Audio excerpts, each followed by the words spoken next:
കർണാടകയിൽ മാത്രമല്ല, ഇന്ത്യയുടെ ചരിത്രത്തിൽ തന്നെ ഇടം നേടിയ ഒരു ക്ഷേത്രം. വാസ്തുവിദ്യ കൊണ്ടും സമാനതകളില്ലാതെ സങ്കീർണമായ കൊത്തുപണികൾ കൊണ്ടും കരകൗശല വിദഗ്ധർ ഓരോ ശില്പത്തിലും തങ്ങളുടെ ആത്മാവ് പകർന്നു നൽകിയ ഒരു സുന്ദര കാവ്യാത്മകമായ ക്ഷേത്രം, ചെന്നകേശവ ക്ഷേത്രം. ചിക്കമംഗലൂരിലേക്ക് ടൂർ പോകാൻ നിങ്ങൾ എപ്പോഴെങ്കിലും പ്ലാൻ ചെയ്യുന്നുണ്ടെങ്കിൽ അതിനടുത്തായുള്ള ബേലൂരിലെ ചെന്നകേശവ ക്ഷേത്രം നിങ്ങളുടെ ട്രിപ്പിൽ ഉൾപ്പെടുത്തുവാൻ നോക്കുക. AD 10-ാം നൂറ്റാണ്ടിനും 14-ാം നൂറ്റാണ്ടിനും ഇടയിൽ കർണാടകയുടെ ഭൂരിഭാഗം പ്രദേശങ്ങളും തമിഴ്നാടിൻ്റെയും ആന്ധ്രാപ്രദേശിൻ്റെയും തെലങ്കാനയുടെയും ചില ഭാഗങ്ങൾ ഭരിച്ചിരുന്ന കന്നഡ രാജവംശമായിരുന്നു ഹൊയ്സല രാജവംശം. ഇവരുടെ തലസ്ഥാന നഗരങ്ങളിൽ ഒന്നായിരുന്നു ഹസൻ ജില്ലയിലെ ബേലൂർ. വാസ്തുവിദ്യയ്ക്കും സാഹിത്യത്തിനും ശില്പകലയ്ക്കും വളരെ പേരുകേട്ട രാജവംശമായിരുന്നു ഹൊയ്സല രാജവംശം. നിരവധി ക്ഷേത്രങ്ങൾ ഇവരുടെ ഭരണകാലത്തിലായി കർണാടകയിലും തമിഴ്നാട്ടിലും ആന്ധ്രയിലും തെലങ്കാനയിലും ചില സ്ഥലങ്ങളിലായി നിർമ്മിച്ചു. അതിൽ വളരെ പേരുകേട്ട ക്ഷേത്രങ്ങളിൽ ഒന്നായിരുന്നു ഈ ക്ഷേത്രം. AD 1116 ചോളന്മാരും ഹൊയ്സലരും തമ്മിൽ തലക്കാടിൽ വെച്ചുണ്ടായ യുദ്ധത്തിൽ വിഷ്ണുവർദ്ധന രാജാവിൻ്റെ കീഴിലുണ്ടായിരുന്ന ഹൊയ്സലർ ചോളന്മാരെ പരാജയപ്പെടുത്തുകയും അതിൻ്റെ സന്തോഷത്തിൽ അവർ ഈ ക്ഷേത്രം നിർമ്മിക്കുകയുമാണ് ഉണ്ടായത്. പ്രധാന കോവിലിൻ്റെ പുറമേയുള്ള ചുവരിൻ്റെ താഴെ ഭാഗത്തായി 644 ആനകൾ വരിവരിയായി ക്ഷേത്രപ്രദക്ഷിണം ചെയ്യുന്നതായുള്ളൊരു ശില്പമുണ്ട്. അതിലെ ഓരോ ആനയും പോകുന്നത് വ്യത്യസ്ത ഭാവത്തിലാണ് അവർ കൊത്തിയെടുത്തിരിക്കുന്നത്. ഹൊയ്സല രാജവംശത്തിൻ്റെ എംബ്ലം ഒരു യോദ്ധാവ് കടുവയുമായി മൽപ്പിടുത്തം നടത്തുന്നതാണ്. അതുപോലൊരു കല്ലിൽ തീർത്ത ശില്പം ക്ഷേത്രത്തിലേക്ക് കയറുന്ന കവാടത്തിന് ഇരുവശങ്ങളിലുമായി കാണാം. ക്ഷേത്രത്തിൻ്റെ ചുറ്റിനുമുള്ള ചുവരുകളിലായി രാമായണത്തിലെയും മഹാഭാരതത്തിലെയും ചില രംഗങ്ങളും ശിവഭഗവാന്റെയും വിഷ്ണു ഭഗവാന്റെയും അവതാരത്തെക്കുറിച്ചും അസുര നിഗ്രഹത്തെക്കുറിച്ചും പിന്നെ അന്നത്തെ കാലത്തെ സാമൂഹിക ജീവിതത്തെ പ്രതിപാദിക്കുന്ന രംഗങ്ങളും പക്ഷിമൃഗാദികളുടെ രൂപങ്ങളും ഒക്കെ കൊത്തുപണികളുടെ രൂപത്തിൽ കാണാം. ക്ഷേത്രത്തിനകത്തായി 48 തൂണുകൾ ഉണ്ടെന്നാണ് പറയുന്നത്. ഈ തൂണുകളെല്ലാം വ്യത്യസ്തമായിട്ടുള്ള ഡിസൈനിൽ ഉള്ള കൊത്തുപണികളാണ് ചെയ്തിട്ടുള്ളത്. ഇതിനകത്തെ 48 തൂണുകളിൽ ഏറ്റവും പ്രധാനപ്പെട്ട തൂണാണ് നരസിംഹ സ്തംഭം എന്നറിയപ്പെടുന്ന തൂൺ. ക്ഷേത്രത്തിൻ്റെ ആകെയുള്ള രൂപം ഉൾക്കൊള്ളുന്നതാണ് നരസിംഹ സ്തംഭത്തിലുള്ളത്. അതായത് പുറമു നിന്ന് കാണുന്ന രൂപവും അകത്തെ കാഴ്ചയും എല്ലാം കൂടെ കൊത്തിയെടുത്തിട്ടുള്ള ഒറ്റത്തൂൺ. തിരിക്കാൻ കഴിയുന്ന രീതിയിലായിരുന്നു അന്ന് ഈ തൂണ് നിർമ്മിച്ചിരുന്നത്. കാലപ്പഴക്കം കൊണ്ടും പിൽക്കാലങ്ങളിലായി ചില പുതുക്കിപ്പണികൾ ചെയ്തതുകൊണ്ടും ഉത്തരത്തിലെ ഭാരം കൂടുതലായി ഈ തൂണിലായി കേന്ദ്രീകരിക്കുകയും ഇപ്പോൾ ഇത് തിരിക്കാൻ കഴിയാത്ത അവസ്ഥയിലുമാണ്. ശ്രീകോവിലിന് അഭിമുഖമായാണ് നൃത്തമണ്ഡപം വരുന്നത്. ഇതിന് മുകളിലായുള്ള ഉത്തരത്തിലെ നരസിംഹ ഭഗവാന്റെ രൂപം കാണേണ്ട ഒരു കാഴ്ച തന്നെയാണ്. നരസിംഹ ഭഗവാൻ ഹിരണ്യകശിപുവിൻ്റെ വയറ് പിളർന്ന് കുടൽ പുറത്തെടുക്കുന്ന രംഗം ഒറ്റക്കല്ലിൽ കൊത്തിയെടുത്തിരിക്കുന്നത് കാണാം.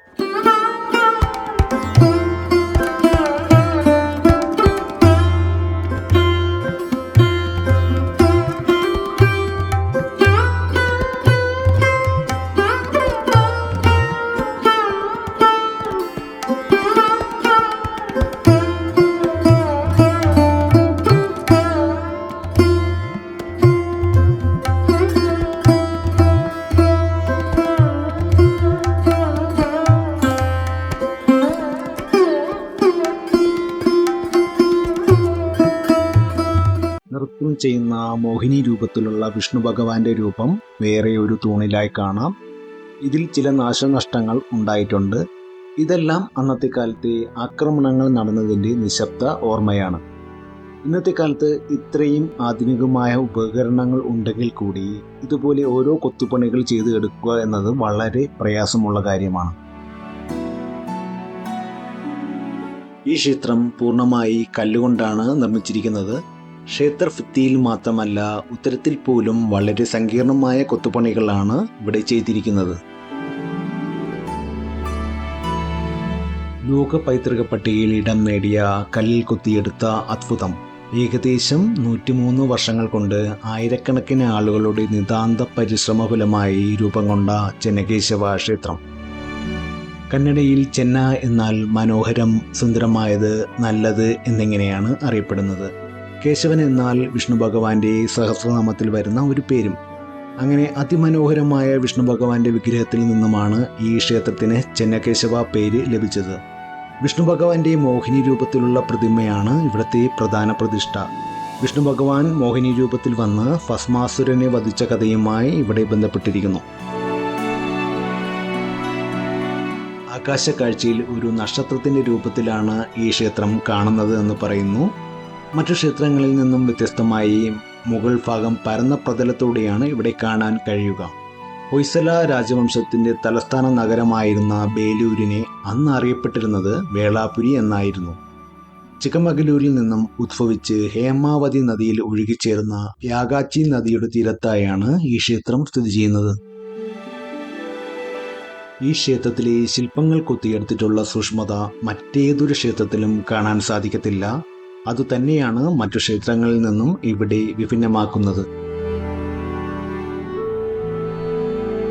നൃത്തമണ്ഡപത്തോട് ചേർന്നുള്ള തൂണുകളിലെ മദനികമാരുടെ രൂപവും കൂടാതെ ക്ഷേത്രത്തിനു പുറത്തായുള്ള ദർപ്പണസുന്ദരിയുടെ ശില്പവും കൊത്തിയെടുത്തിരിക്കുന്നത് വിഷ്ണുവർദ്ധന രാജാവിന്റെ പത്നിയായിരുന്ന ശാന്തളാദേവിയുടെ സൗന്ദര്യത്തെ ആസ്പദമാക്കിയാണെന്ന് പറയപ്പെടുന്നു.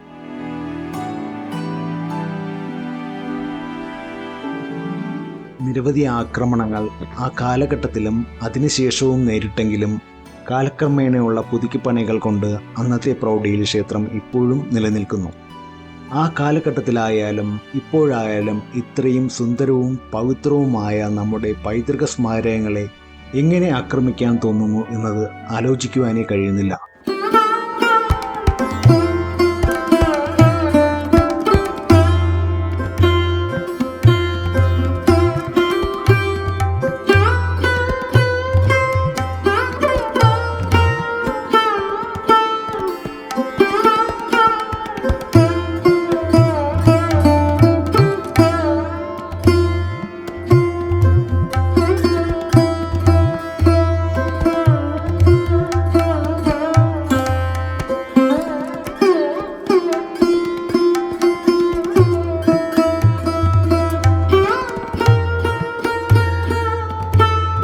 വേറൊരു പ്രത്യേകത, ക്ഷേത്രത്തിന് പുറത്ത് വിഷ്ണുപാദമുണ്ട്.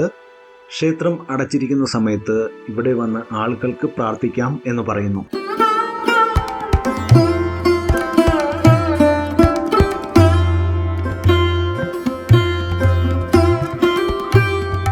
ഇരുപത്തൊന്നാം നൂറ്റാണ്ടിൽ ഇത്രയും സാങ്കേതിക വിദ്യയുടെയും മറ്റും ഉന്നതിയിൽ നിൽക്കുമ്പോഴും 1000 വർഷങ്ങൾക്ക് മുമ്പ് പണിത ഇതുപോലത്തെ ക്ഷേത്രം നമുക്ക് ഇപ്പോൾ യാതൊരുവിധ പാകപ്പിഴയുമില്ലാതെ ഉണ്ടാക്കുവാൻ കഴിയുമോ? ഒരിക്കലുമില്ല. കല്ലുകൾ കൊണ്ട് കാവ്യാത്മകമായ ഈ ക്ഷേത്രം കാണാൻ അപ്പോൾ നിങ്ങൾ എപ്പോഴാണ് പോകുന്നത്? രാവിലെ 7:30 മുതൽ രാത്രി 7:30 വരെയാണ് ദർശന സമയം. ബാംഗ്ലൂരിൽ നിന്നും 220 കിലോമീറ്റർ ദൂരവും മൈസൂർ മാംഗ്ലൂരിൽ നിന്നും 150 കിലോമീറ്റർ ദൂരവും ധർമ്മസ്ഥലയിൽ നിന്ന് 95 കിലോമീറ്റർ ദൂരവും ചിക്കമഗലൂരിൽ നിന്നും 26 കിലോമീറ്റർ ദൂരവുമാണ് ഇവിടെ വരേക്കുമുള്ളത്. നിങ്ങൾക്ക് ഈ വീഡിയോ ഇഷ്ടമായെന്ന് വിശ്വസിക്കുന്നു. ആദ്യമായാണ് എൻ്റെ വീഡിയോ കാണുന്നത് എങ്കിൽ ചാനൽ ഒന്ന് സബ്സ്ക്രൈബ് ചെയ്ത് സഹായിക്കുക. അപ്പോൾ അടുത്ത വീഡിയോയുമായി വരും ദിവസങ്ങളിൽ കാണാം. അതുവരേക്കും നിങ്ങളെല്ലാവർക്കും ബൈ ബൈ.